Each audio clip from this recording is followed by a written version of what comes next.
চানখারপুলে ৬ হত্যার ঘটনায় ৮ পুলিশ সদস্যের বিরুদ্ধে অভিযোগ আমলে নিয়েছে ট্রাইব্যুনাল। জুলাই অভ্যুত্থানের মামলায় প্রথম চার্জশিট।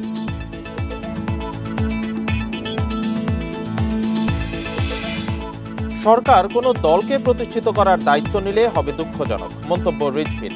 এজেন্ডা বাস্তবায়নের চেষ্টা মেনে নেবে না জনগণ।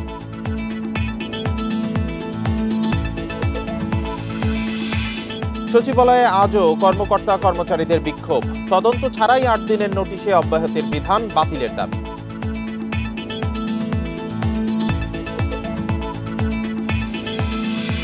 এনবিআর বিভক্তির অধ্যাদেশ বাতিল চেয়ে আজও অবস্থান কর্মসূচি। রাজস্ব আদায় ও আমদানিতে স্থবিরতা।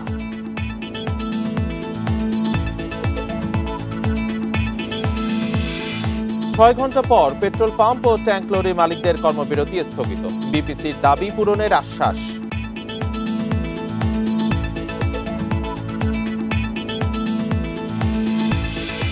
স্বাগত বিরতিহীন সংবাদ দুপুরে। আপনাদের সাথে আছি আমি রাকিব আহমেদ। এতক্ষণ শিরোনামগুলো জানাচ্ছিলাম, এবার জানাবো বিস্তারিত খবর। এই ঈদে জামা জুতো অ্যাক্সেসরিজের ডিসকাউন্ট। অন্তর্বর্তী সরকার যদি কোনো রাজনৈতিক দলকে প্রতিষ্ঠিত করার দায়িত্ব নেয়, তাহলে সেটি দুঃখজনক এবং জনগণ তা মেনে নেবে না বলে মন্তব্য করেছেন বিএনপির সিনিয়র যুগ্ম মহাসচিব রুহুল কবির রিজভী। সকালে কাজী নজরুলের ১২৬তম জন্মজয়ন্তীতে শ্রদ্ধা নিবেদন শেষে এ মন্তব্য করেন তিনি। বলেন, উপদেষ্টারা যদি তাদের দায়িত্ব বাদ দিয়ে অন্য কোনো গভীর এজেন্ডা বাস্তবায়ন করার চেষ্টা করেন, তাহলে জনগণ তা মেনে নেবে না। রিজভী বলেন, বিগত ১৫ বছরের আন্দোলন সংগ্রাম এবং জুলাই অভ্যুত্থানে অনুপ্রেরণা জুগিয়েছে নজরুলের সৃষ্টি। আগামীতে ন্যায্য দাবি আদায়ে নজরুল প্রাসঙ্গিক হয়ে থাকবে বলেও মন্তব্য করেন তিনি। সরকারের ভেতর থেকে যদি পার্টিজন দলমন্যতার আমরা যদি আভাস খুঁজে পাই, বৈশিষ্ট্য খুঁজে পাই, তো সেখানে তো আমাদের প্রতিবাদ করতেই হবে। এখন তো শান্তিময় পরিবেশ থাকবে। এখন কেন সরকারের যারা পরিচালনার সাথে আছেন তারা কেন এই ধরনের একদম পার্টিজান ভূমিকা, বিতর্কিত ভূমিকা পালন করবেন? এই ধরনের ঘটনাগুলো বিভিন্ন জায়গায় আমরা দেখতে পাচ্ছি। চাকরি আইন সংশোধন করে তদন্ত ছাড়াই ৮ দিনের নোটিশে সরকারি কর্মচারীকে অব্যাহতি দেওয়ার বিধান বাতিলের দাবিতে দ্বিতীয় দিনের মতো বিক্ষোভ করেছেন সচিবালয়ের কর্মকর্তা কর্মচারীরা। বেলা ১১টার দিকে শুরু হয় এই কর্মসূচি। সচিবালয় কর্মকর্তা কর্মচারী সংযুক্ত পরিষদের সভাপতি নুরুল ইসলাম জানান, সরকারি চাকরি আইন ২০১৮ সংশোধন করে বিলুপ্ত ১৯৭৯ সালের বিশেষ আইনের বিধান যুক্ত করা হয়েছে, যা বাতিলের দাবি জানান তারা। বলেন, কর্মচারীদের জীবনমান উন্নয়ন ও পেশাগত বিকাশের পরিবর্তে নির্যাতনমূলক কালো আইন, ব্যক্তিগত দাসত্ব ও ভয়ভীতির পরিবেশ তৈরি করে সচিবালয়কে অশান্ত করার অপচেষ্টা চলছে। এতে কর্মচারীদের মধ্যে আতঙ্ক ও ভীতিকর পরিবেশ তৈরি হয়েছে। কানুন কর্মচারীদের উপর চাপিয়ে দিলে বর্তমান সরকারের বৈষম্যমূলক নীতি ও ভাবমূর্তি ক্ষুণ্ণ হবে বলেও জানান নুরুল ইসলাম।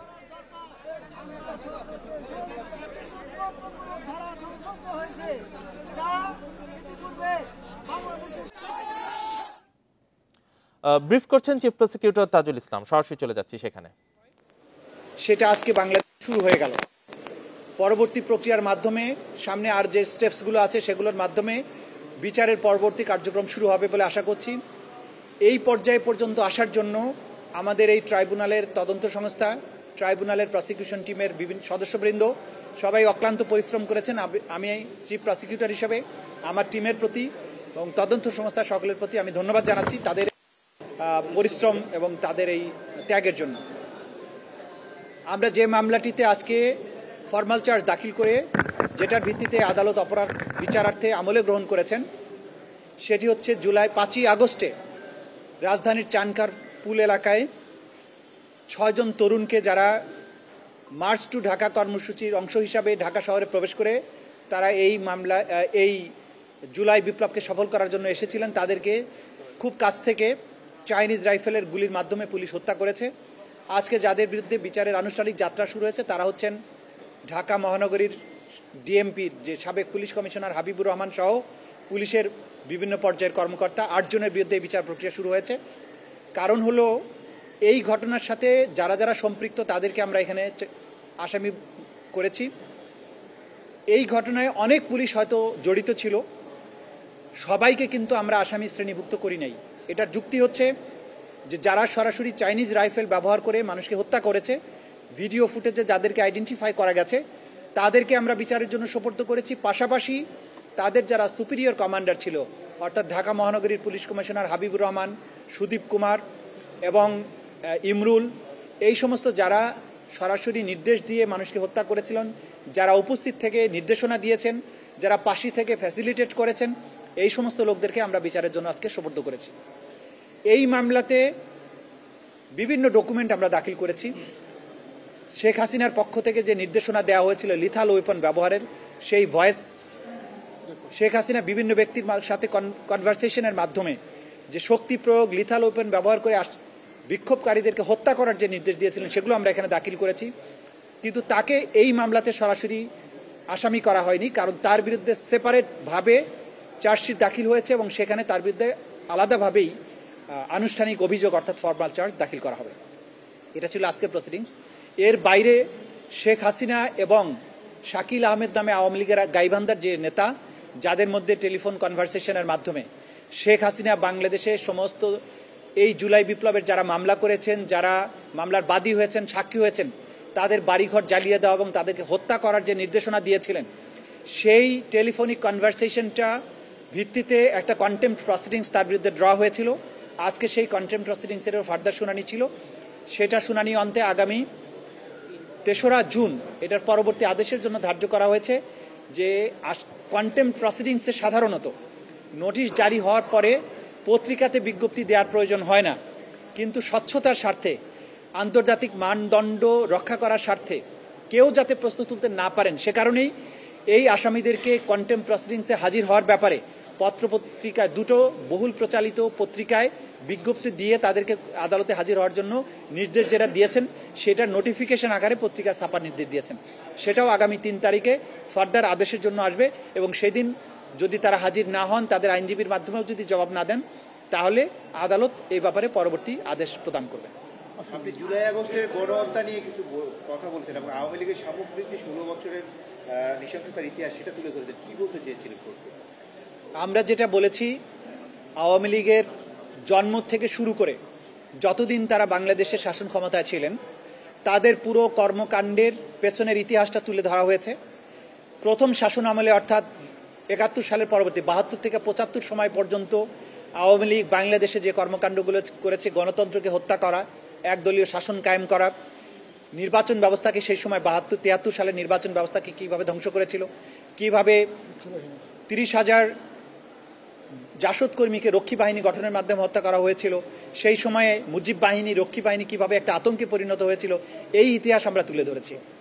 দ্বিতীয় পর্যায়ে এসে ২০০৯ থেকে ২০২৪ পর্যন্ত সময়ে আওয়ামী লীগ কিভাবে ক্রমান্বয়ে একটার পর একটা রাষ্ট্রীয় প্রতিষ্ঠানকে ধ্বংস করেছে, বিচার ব্যবস্থাকে ধ্বংস করা, নির্বাচন ব্যবস্থাকে ধ্বংস করা, অর্থ ব্যবস্থাকে ধ্বংস করা, দুর্নীতিটাকে প্রাতিষ্ঠানিক রূপ দেয়া, গুম খুনকে একটা কালচারে পরিণত করা, মানুষের ভয়েসকে কিভাবে সাইলেন্ট করে দেওয়া যায় সেটার জন্য গুম খুন, ডিজিটাল নিরাপত্তা আইনকে কিভাবে ব্যবহার করা হয়েছে, প্রতিরক্ষার দিক থেকে বাংলাদেশে ধ্বংস করার জন্য পিলখানা হত্যাকাণ্ডের মাধ্যমে সেনাবাহিনীর চৌকস অফিসারদেরকে হত্যা করা এবং প্রতিরক্ষা বাহিনীর মেরুদণ্ডকে ভেঙে দেয়া, ধর্মীয় মূল্যবোধে বিশ্বাসী লোকেরা যাতে ভয়েস রেজ করতে না পারে শাপলা চত্বরের গণহত্যার মাধ্যমে তাদেরকে সাইলেন্ট করেছে।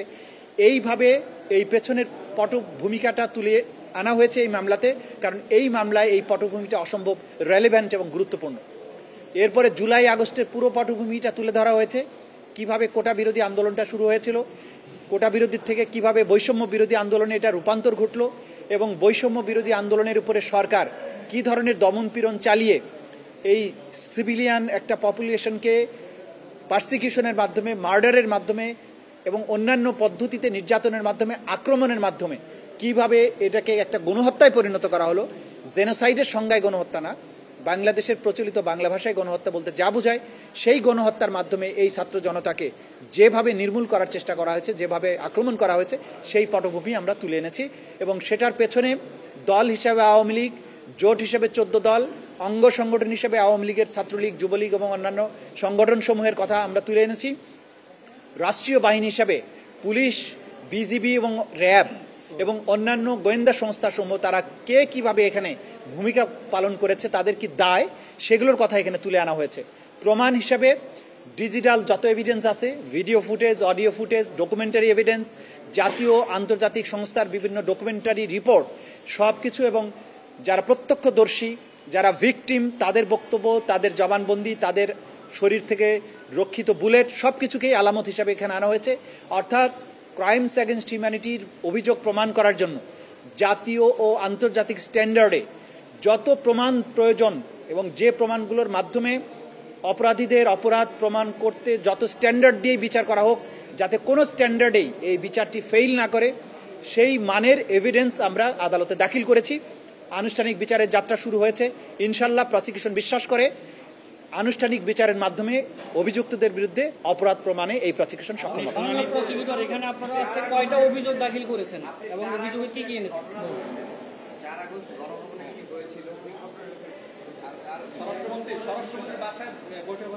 আচ্ছা, চানখারপুলে 6 জনকে হত্যা মামলায় অভিযোগপত্র আমলে নিয়েছে ট্রাইব্যুনাল। এই বিষয়ে ব্রিফ করছিলেন চিফ প্রসিকিউটর তাজুল ইসলাম। সরাসরি যুক্ত ছিলাম সেখানে। এবার পরবর্তী খবরে যাচ্ছি।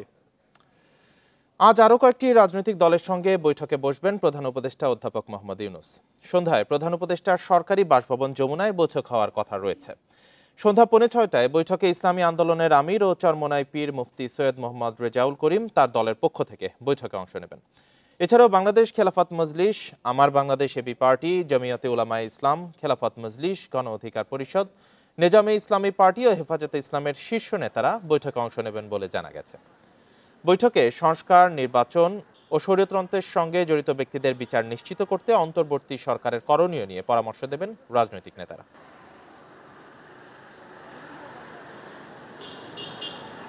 মানি লন্ডারিং মামলায় যুব মহিলা লীগের বহিষ্কৃত নেত্রী পাপিয়াকে 4 বছরের কারাদণ্ড দিয়েছে আদালত। এছাড়া তাকে 5 লাখ টাকা জরিমানা করা হয়েছে।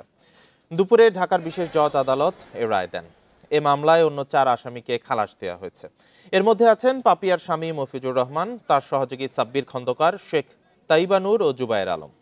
2020 সালের ফেব্রুয়ারিতে শাহজালাল আন্তর্জাতিক বিমানবন্দর থেকে আটক হন শামীমা নূর পাপিয়া ও তার স্বামী মফিজুর।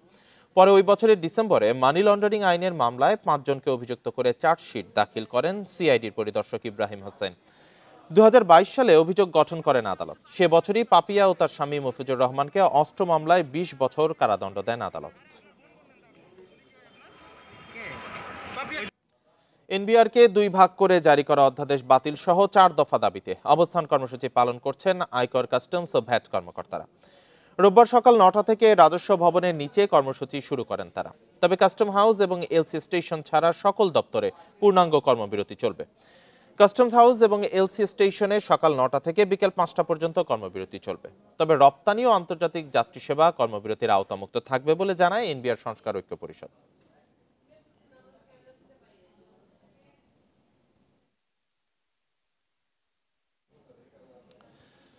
চলতি অর্থবছরের প্রথম 10 মাস অর্থাৎ জুলাই থেকে এপ্রিলে লক্ষ্যমাত্রার চেয়ে প্রায় 38.02% কম রাজস্ব আয় হয়েছে। জাতীয় রাজস্ব বোর্ড এনবিআর এ সময় মোট রাজস্ব আয় করেছে 2,87,256 কোটি টাকা।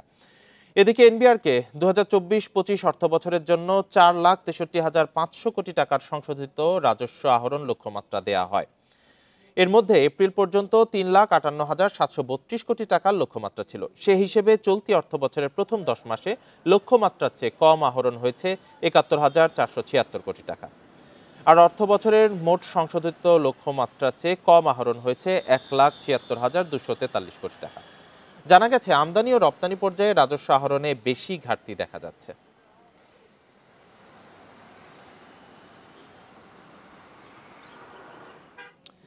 ইতিমধ্যে জানিয়েছি জাতীয় রাজস্ব বোর্ডকে ভেঙে 2 বিভাগে বিভক্ত করার প্রতিবাদে কর্মসূচি পালন করছে এনবিআর ঐক্য পরিষদ। এ বিষয় নিয়ে আরো জানাতে যোগ দিচ্ছেন সহকর্মী তৌহিদ রানা।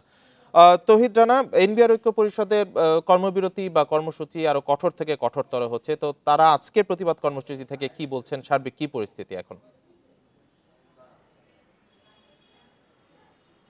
তারা আসলে দিন দিনই কঠোর হচ্ছেন, কারণ তারা কলম বিরতি প্রথমে দিয়েছিলেন 3 ঘন্টার কলম বিরতি থেকে সেটি 5 ঘন্টাতে রূপান্তর হয় এবং কলম বিরতি থেকে কর্মবিরতি, সেই থেকে আবার অসহযোগ যেটি হচ্ছে এনবিআর-এর চেয়ারম্যানকে অসহযোগিতা, সেইটি কিন্তু অব্যাহত আছে এবং পরবর্তীতে এসে কিন্তু আজকে বিশেষ করে আজকে থেকে তারা পূর্ণাঙ্গ কর্মবিরতি শুরু করেছে সারা দেশে।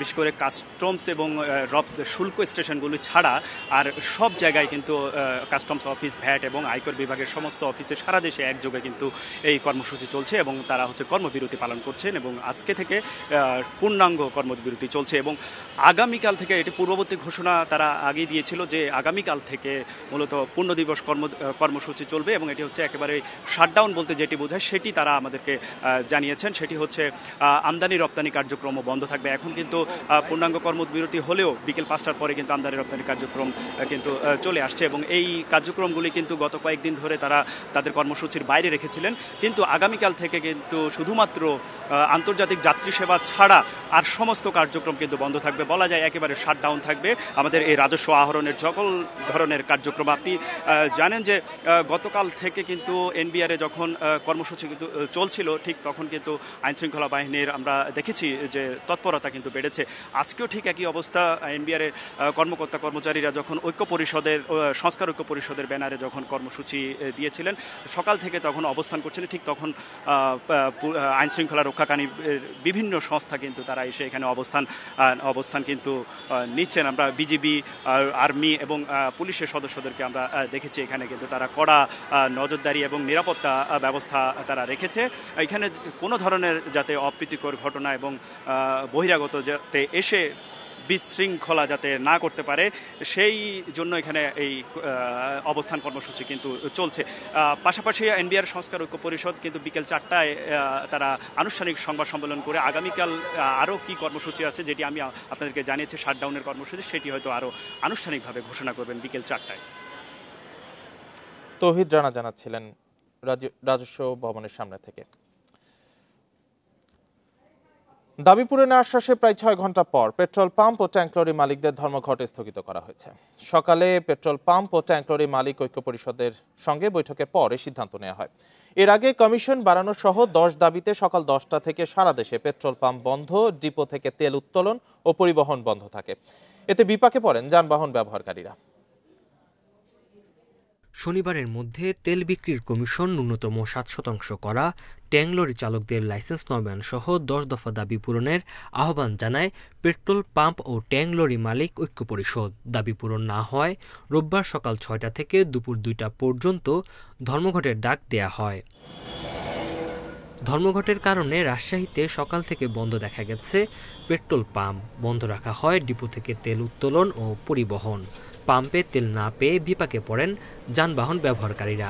যেখানে সেখানে আমাদের গাড়ি থেকে যেতে পারে তেল বাগরে। উনি ডাকার আগে তো একদিন আগে বলেননি যে আমরা অবরোধ আছে, আপনারা তেল নিয়ে নিন। যেতে হবে অনেক দূরে ব্যবসার কাজে, এখন হঠাৎ করে এসে শুনছি যে বন্ধ। ধর্মঘটে বগুড়ার পাম্পগুলোতে তেল না পেয়ে ফেরত যেতে হয় অনেককেই। পৌঁছাতে পারবো না সময় মতো, জায়গা মতো, যে বাচ্চার পরীক্ষা হবে পরীক্ষার হলে দিতে পারবো না।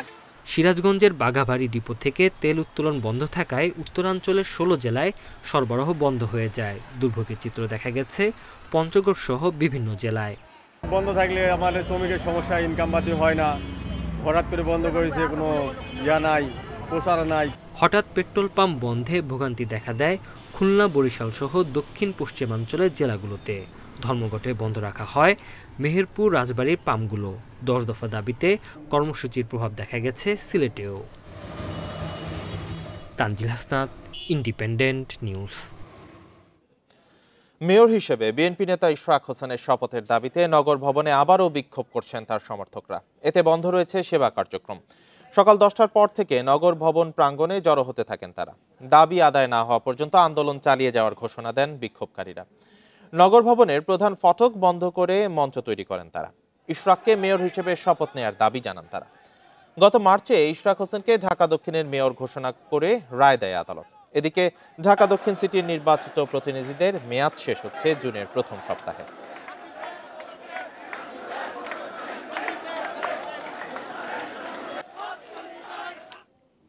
দেখছেন বিরতিহীন সংবাদ। দুপুরের পর অন্যান্য খবরের সঙ্গে আরো যা দেখবেন। 3 সীমান্ত দিয়ে আরো 172 জনকে বিএসএফ এর পুশিন। ব্রাহ্মণবাড়িয়ার কসবা সীমান্তে গুলিতে 2 বাংলাদেশি আহত।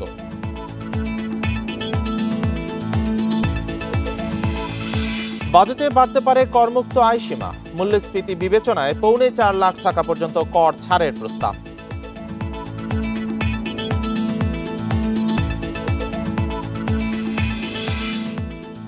মানবিক করিডোর ও বন্দর চুক্তিতে সম্মতি নেই।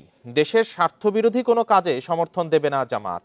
দুপুরে মৌলভীবাজারের কুলাউড়ায় চা শ্রমিকদের সাথে মত বিনিময় সভায় এসব কথা বলেন জামাত ইসলামের আমির ডাক্তার শফিকুর রহমান। এ সময় করিডোরের বিষয়ে তিনি বলেন, যদি এটা করতে হয় তাহলে নির্বাচিত সরকারের মাধ্যমে পার্লামেন্টে বসে করতে হবে। আর এখন করিডোরের বিষয়ে কোনো সিদ্ধান্ত নিতে হলে সব রাজনৈতিক দলের সঙ্গে আলোচনার মাধ্যমে করতে হবে। কুলাউড়া উপজেলার বিভিন্ন স্থানে আরো 5টি সভায় উপস্থিত থাকার কথা রয়েছে।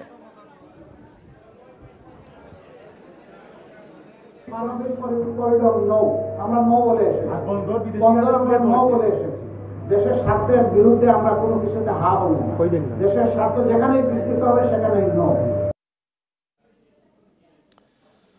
চট্টগ্রাম বন্দরের এনসিটি বিদেশিদের হাতে ছেড়ে দেওয়ার সিদ্ধান্তের প্রতিবাদে অবস্থান ধর্মঘট পালন করে জাতীয়তাবাদী শ্রমিক দলের চট্টগ্রাম বন্দর শাখা। বন্দর ভবনে ফটকের সামনে সকাল 10টা থেকে দুপুর 12টা পর্যন্ত চলে এই কর্মসূচি। কর্মসূচিতে বক্তারা জানান, নিউ মোরিং টার্মিনাল বন্দরের সবচেয়ে আয়বর্ধক টার্মিনাল। বন্দর নিজস্ব অর্থায়নে এই টার্মিনাল নির্মাণ ও যন্ত্রপাতি সংযোজন করেছে। বিদেশিদের হাতে তুলে দেওয়া হলে এই টার্মিনালে বন্দরের কোনো কর্তৃত্ব থাকবে না। বক্তারা টার্মিনালটি বিদেশিদের হাতে ছেড়ে দেওয়ার সিদ্ধান্ত প্রত্যাহারের জন্য সরকারের প্রতি আহ্বান জানান।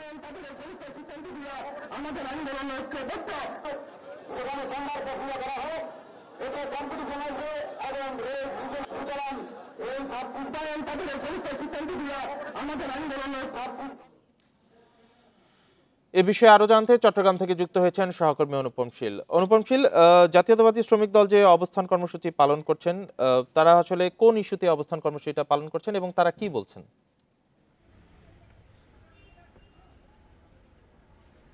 আজকে সকাল 10টা থেকে শুরু করে বেলা 12টা 10 পর্যন্ত তারা এই কর্মসূচি পালন করে এবং যেটি আমরা খবরেও জানাচ্ছিলাম যে চট্টগ্রামের নিউ মোরিং কন্টেইনার টার্মিনাল সেটি সাম্প্রতিক সময়ে আমরা দেখেছি যে সরকারের পক্ষ থেকে সেটি বিদেশি অপারেটর নিয়োগের একটি প্রক্রিয়া চলছে এবং সেইটির প্রতিবাদ করেই আসলে তারা গতকালকে 2 দিনের কর্মসূচি ঘোষণা করেছে। তার মধ্যে আজকে প্রথম দিনেই তারা প্রায় 2.5 ঘন্টার একটি অবস্থান ধর্মঘট পালন করলো এবং এর ফলে চট্টগ্রাম বন্দরের জিসিবি, এনসিটি এবং জিসিটি এই জায়গাগুলোতে কিন্তু আমরা দেখেছি যে পণ্য জাহাজীকরণ এবং পণ্য জাহাজ থেকে নামানোর যে কার্যক্রম সেটি বন্ধ ছিল।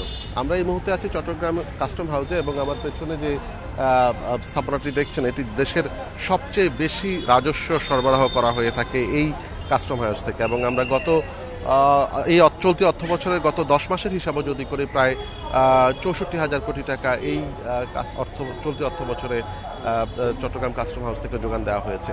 কিন্তু এখানেও এই যে একটু আগে আমরা যেটি খবরে দেখছিলাম যে এনবিআর এর বিভক্তির প্রতিবাদে এর কাস্টমস কর্মকর্তা কর্মচারীদের যে কর্মবিরতি সেটি আসলে এখানেও চলছে এবং যথারীতি এখানে গত বৃহস্পতিবার কার্যক্রম চললো। আজকে কিন্তু সকাল থেকে আমরা এখানে যে শুল্কায়ন কার্যক্রম সেটি বন্ধ রয়েছে বলে আমাদেরকে এখানকার যে সিএনএফ এজেন্টস বা আমদানি রপ্তানি সম্পর্কিত যারা আছেন তারা আমাদেরকে জানিয়েছেন।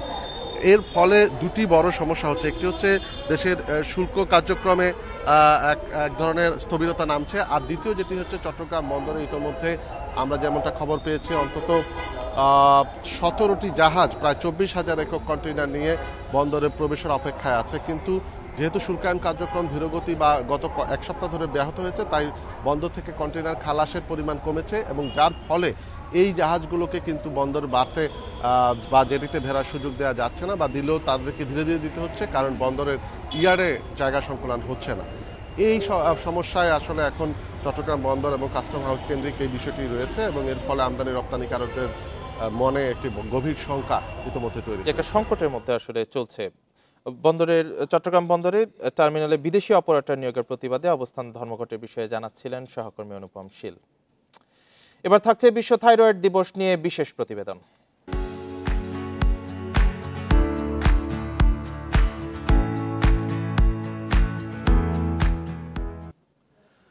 থাইরয়েড সমস্যায় ভুগছে দেশের প্রায় 4 কোটি মানুষ।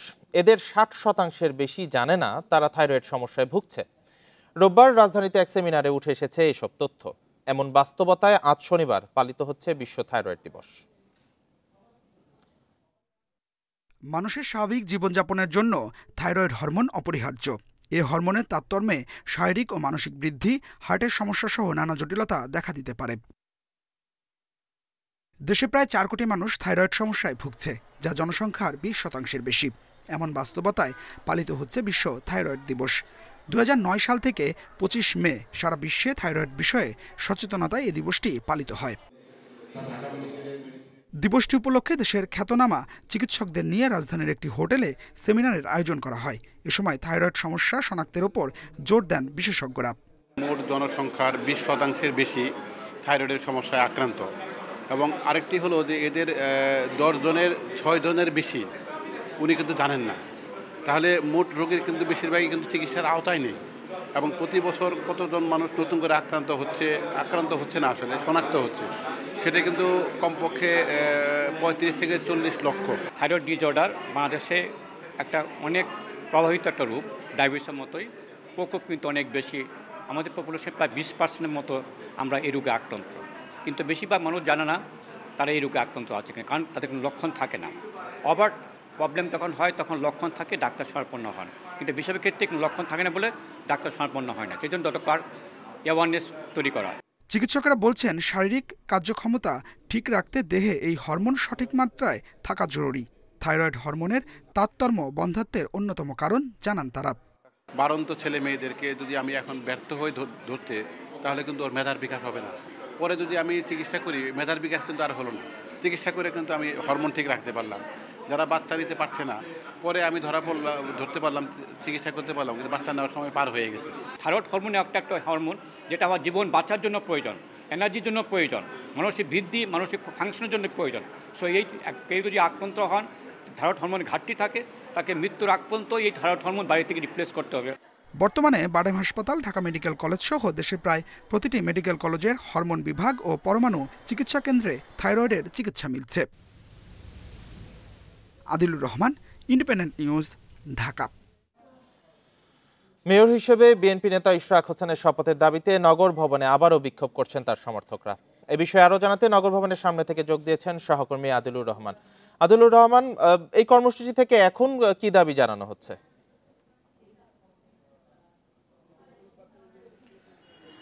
দেখুন, আপনি বৃহস্পতিবারের ঘটনাটি নিশ্চয়ই জানেন যে বৃহস্পতিবার আদালত থেকে রায় আসে। রায় আসার পরে ইঞ্জিনিয়ার ইশরাক হোসেনের সমর্থকরা যারা ছিলেন তারা কাকরাইল মোড়ে অবস্থান নিয়েছেন এক দফা দাবিতে।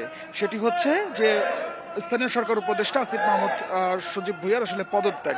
এরপরে বিকেলে সেখানে ইঞ্জিনিয়ার ইশরাক হোসেন আসেন। ইশরাক হোসেন এসে সড়ক যে অবরোধ ছিল সেই অবরোধ তুলে নিয়ে সেই কর্মসূচিটি স্থগিত করেন। তবে তাদের যে দাবিগুলো ছিল, স্থানীয় সরকার উপদেষ্টা এবং তথ্য উপদেষ্টার পদত্যাগ, সেটি এখনো আছেন এবং সরকারকে তারা 48 ঘন্টা সময় বেঁধে দিয়েছিলেন।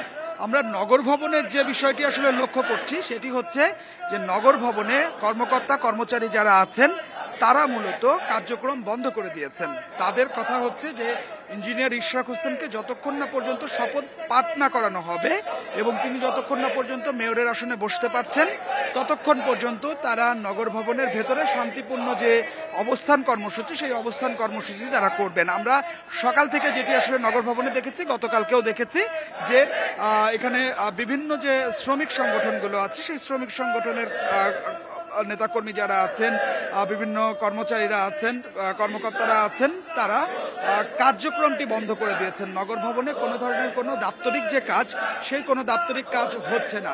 তারা বলছেন যে তারা এর মধ্যে একটি গুঞ্জন শুনছেন যে আগামীকাল মন্ত্রণালয়ে শপথ অনুষ্ঠিত হবার একটা সম্ভাবনা রয়েছে।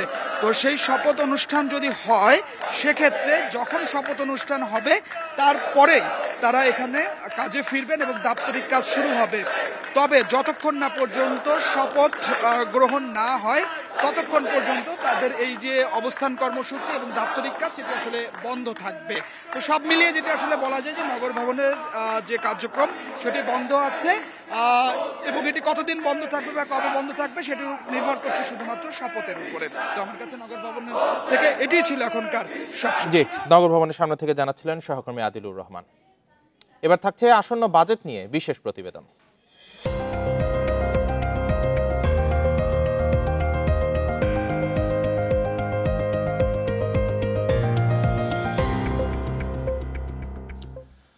আসছে অর্থবছরের বাজেটে ব্যক্তি শ্রেণীর করদাতাদের জন্য আসতে পারে সুখবর, বাড়তে পারে তাদের বার্ষিক করমুক্ত আয়সীমা। বর্তমানে এই সীমা 3.5 লাখ টাকা থাকলেও মূল্যস্ফীতি বিবেচনায় আগামীবার তা 4.25 লাখ টাকা করতে চায় অন্তর্বর্তী সরকার। পরিকল্পনা উপদেষ্টা জানালেন, সাধারণ করদাতাদের স্বস্তি দেওয়ার উদ্যোগ থাকছে আগামী বাজেটে।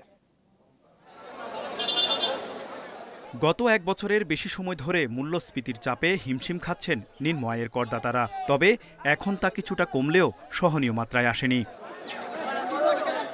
করদাতাদের স্বস্তি দিতে 2023-24 অর্থ বছরে বার্ষিক করমুক্ত আয়সীমা 50,000 টাকা বাড়িয়ে 3.5 লাখ টাকা করা হয়, কিন্তু পরে মূল্যস্ফীতি বাড়লেও বাড়েনি করমুক্ত আয়সীমা।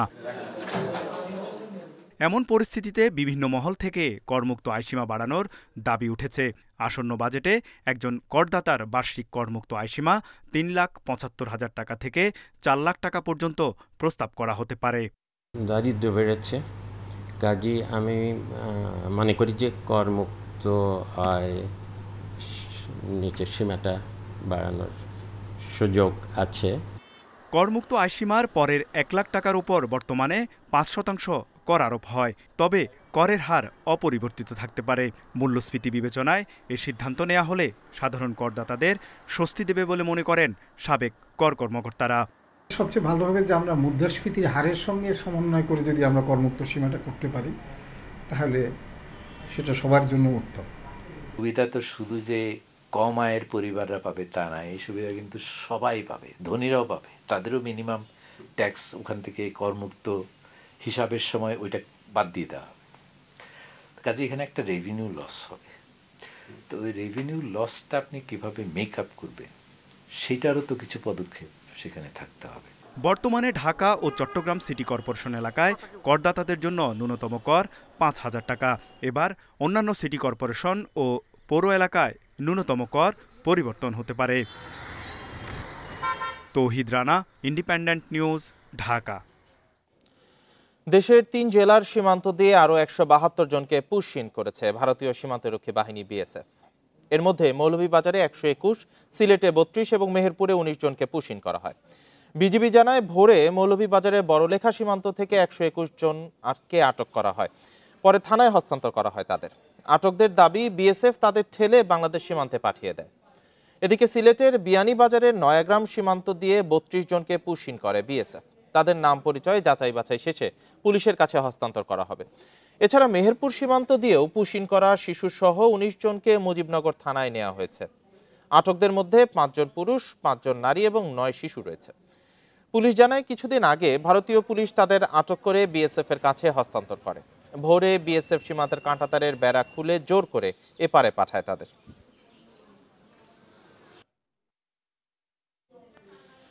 ব্রাহ্মণবাড়িয়ার কসবা সীমান্তে বিএসএফ এর গুলিতে 2 বাংলাদেশি আহত হয়েছেন। গতরাতে খাদলা সীমান্তের শ্যামনগর এলাকার ভারতীয় অংশে এই ঘটনাটি ঘটে। আহতরা হলেন শ্যামপুর এলাকার বাসিন্দা রবিউল ইসলাম ও আজাদ হোসেন। বিজিবি জানায়, রোববার রাত 1:30টার দিকে শ্যামপুর এলাকার কয়েকজন তরুণ বাংলাদেশ সীমান্ত পেরিয়ে ভারতের অংশে ঢুকে পড়ে। এ সময় সীমান্তে টহলরত বিএসএফ সদস্যরা তাদেরকে লক্ষ্য করে ছররা গুলি ছোড়ে। এতে 2 জন গুলিবিদ্ধ হন। পরে স্থানীয়রা তাদেরকে উদ্ধার করে হাসপাতালে নিয়ে যায়। আর এই ছিল এখনকার সংবাদে। ইন্ডিপেন্ডেন্ট টেলিভিশনের সব খবর আরো বিস্তারিত জানতে চোখ রাখুন ফেসবুক, ইউটিউব, এক্সে। সাথে থাকার জন্য ধন্যবাদ সবাইকে।